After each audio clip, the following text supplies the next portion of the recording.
धन्यवाद सत्यम जी।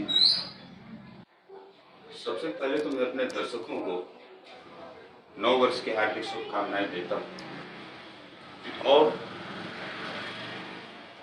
बधाई देता हूँ कि आज इस नव वर्ष में वास्तविक भारत न्यूज चैनल का शुभारंभ हुआ और वास्तविक भारत न्यूज चैनल ने मुझे यहाँ आमंत्रित किया, तो मैं उसके अपने पत्रकार साथी भाई बलराम पांडे जी को बहुत बहुत धन्यवाद देता हूँ। जहां तक पत्रकारिता की बात है, तो पत्रकारिता की बात को शुरू करने के पहले मैं दो पंक्ति कहना चाहूंगा। बिल्कुल ऐसे। आईना बनने से बेहतर है कि पत्थर बनो, आईना बनने से बेहतर है कि पत्थर बनो, जब भी तरासे जाओगे तो देवता कहलाओगे, जब भी तरासे जाओगे तो देवता कहलाओगे। भारत एक लोकतांत्रिक देश है। हमारे देश में विविध जात, विविध धर्म, विविध संप्रदाय के लोग रहते हैं और पत्रकारिता कहीं न कहीं हमारे समाज का एक महत्वपूर्ण अंग है, तभी तो उसे देश का चौथा स्तंभ कहा जाता है। और पत्रकारिता के क्षेत्र में हमारे जो पत्रकार साथी हैं, जैसे आज ये जो वास्तविक भारत न्यूज चैनल, जिसके हमारे साथी भाई बलराम पांडे जी ने ये जो बीड़ा उठाया है, निश्चित रूप से वो किसी परिचय की मोहताज नहीं है। बिल्कुल, क्योंकि हम लोग उनको बहुत दिनों से देख रहे हैं कि वो जब भी कोई न्यूज आती है, कोई खबर आती है, तो ऐसा लगता है कि कहीं न कहीं उस सच्चाई घटना को, वो पारदर्शिता वो समाज के सामने पेश करने में, और कहीं न कहीं ये उनको विरासत में प्राप्त हुई है और वो अपने विरासत को एक पूंजी मानकर और उसकी अहमियत को समझते हुए और सही दशा और सही दिशा का मार्गदर्शन समाज का करते हैं। ये मेरी पत्रकार भाई बलराम पांडे जी से ये आशा है, आज हमारा जो समाज है, समाज में जो सामाजिक गतिविधियां हैं, जो उसमें कि जहां अच्छाई है तो वहीं बुराई भी, और उन गतिविधियों को हम कहीं न कहीं ये अपने लेखनी के माध्यम से, न्यूज अखबार के माध्यम से उनको समय समय पर समाज के सामने प्रदर्शित करते रहें, दिखाते रहें, ताकि लोगों का जो भटकाव है, समाज के अंदर जो एक सामाजिक पतन है, उसको सही रूप से जागरूकता आ सके। और हम ये देखते हैं कि जैसे हम बात करते हैं शिक्षा की, विद्यालय तो बहुत सारे हैं, लेकिन जो शैक्षणिक स्तर है, किसी का कम है तो किसी का उससे थोड़ा सा ज्यादा है और किसी का और सबसे ज्यादा है। तो समय समय पर हमारे जो पत्रकार साथी हैं, वहाँ की जो एक्टिविटीज है, जो शिक्षा का स्तर है, वो एक पारदर्शी रूप से उसका मुआयना करके और उसको अखबार में, न्यूज चैनलों में प्रसारित करते रहें, जिसको हमारे जो ऐसे बच्चे जो अन्य विद्यालयों में शिक्षा को प्राप्त कर रहे हैं, उससे उनको सही दिशा और सही दशा प्राप्त हो।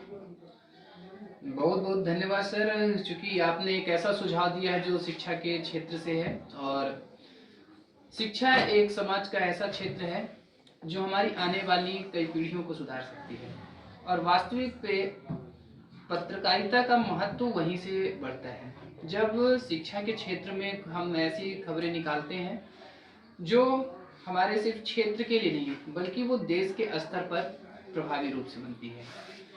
क्योंकि आपने, मुझे लगता है कि आपने सुझाव इसलिए ऐसा दिया क्योंकि आप अपने पेशे से, वर्तमान पेशे से पहले भूतपूर्व शिक्षक भी रह चुके हैं जी। और जहाँ तक मुझे जानकारी है तो हमारे क्षेत्र पे एक स्कूल हुआ करती थी, शिव विद्यालय, उसके आप प्रिंसिपल भी रह चुके थे। जी। मैं अपनी पर्सनल इंफॉर्मेशन के अनुसार आपको बता रहा हूँ। तो आपका ये सुझाव हमारे न्यूज़ चैनल के लिए काफ़ी बहुमूल्य होगा, और मैं अपने साथी रिपोर्टर और जितने भी हमारे ग्राउंड रिपोर्टर हैं उनसे रिक्वेस्ट करूंगा कि वो ऐसी खबरों को ज़्यादा से ज़्यादा कवर करें। मैं आज हमारे क्षेत्र से ही नहीं बल्कि ज़िले से और हमारे प्रदेश पे जहाँ भी हमारे ग्राउंड रिपोर्टर पहुँचे तो ऐसी खबरों को कलेक्ट करने की कोशिश करें। सर 2023 आज पहला दिन है। 2022 में आपके साथ कैसी घटनाएं हुई, कैसा था आपके लिए साल 2022? 2022 वास्तव में हमारे देश में ऐसी प्राकृतिक आपदाएं आई जिससे हम भी समूचा देश उन प्राकृतिक आपदाओं जैसे कोरोना है जी जी। उससे पूरा संघर्ष करता रहा है। और उस संघर्ष से कोरोना ने मानव को एक जीवन जीने की जो शैली, जैसे आजकल हम लोग चलते हैं भीड़ भाड़ वाली जगह में चलते हैं, तो हमारा सबका दायित्व होता है कि हम अपने जीवन को स्वयं सुरक्षित रखें और सामने वाले को भी सुरक्षा को देखें। जैसे हम जहाँ भी रहें मास्क का उपयोग करें, जिससे कि हम जो रोड से जब हम चलते हैं, सड़कों पे चलते हैं, तो जो वायरस जो हमें प्रभावित करते हैं तो हमें उनसे निजात मिलती है। तो मेरा कहने मतलब जो हमारा साथ ही हम धूल से भी उसका बिल्कुल समाधान हो सकता है। तो 2022 ने तो एक नई जीवन शैली दे दी है, क्योंकि कोरोना 2019 दिसंबर से आया था, 2020 में हमारे भारत में वो दस्तक दिया, और 2021 बहुत ही पैनिक ईयर था, और 22 में हम लोगों ने एक नया जीवन, हम अपने जीवन का आयाम बदले हैं, और अब हम पदार्पण कर चुके हैं 2023 पे। सर आप समाज में हर रूप में जाने जाते हैं, आप पेशे से वकील भी हैं और इस क्षेत्र में भी आपका काफ़ी अच्छा अनुभव है। सर मैं आपके पेशे के बारे में जानने की कोशिश करूंगा कि आप जो इस पेशे पे हैं, आप वकील हैं, इसकी शुरुआत आपने कब की थी? इसकी शुरुआत हमने वर्ष 2023 से शुरू किया। लगभग 20 साल हो गए आपको। लगभग 20 साल हो गए। तो सर आपने जब 2003 में शुरुआत की, उसके पहले एक शिक्षक थे जी। शिक्षक से वकील बनना कैसा था आपके लिए, इसका सफर कैसा था? देखिए,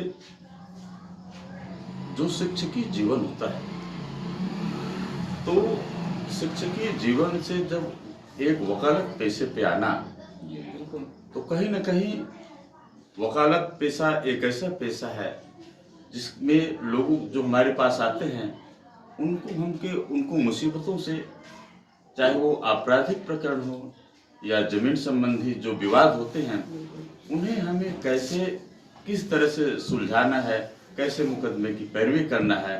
और एक ये पेशा ऐसा होता है कि हमें एक जो हमारा क्लाइंट जो मुवक्किल होता है सिर्फ विश्वास रूपी पूंजी देके चला जाता है, और मेरा पूरा प्रयास होता है कि मैं उसके मुकदमे की पैरवी पूरे मनयोग से ईमानदारी से करें, क्योंकि मुवक्किल हमारे पास हमेशा नहीं रहता है, वो तो अपना काम करता है, लेकिन हम उसके केस, उसके मुकदमे को बखूबी ईमानदारी से करने का पूरा प्रयास करता हूं, क्योंकि मैंने अपने शिक्षकीय जीवन में जो अनुभव किया वो निश्चित रूप से ऐसा लगता है कि व्यक्ति सुबह से लेकर शाम तक जब जो भी कार्य करता है, कहीं ना कहीं एक शिक्षक का जो दायित्व होता है उसका जो आंशिक रूप से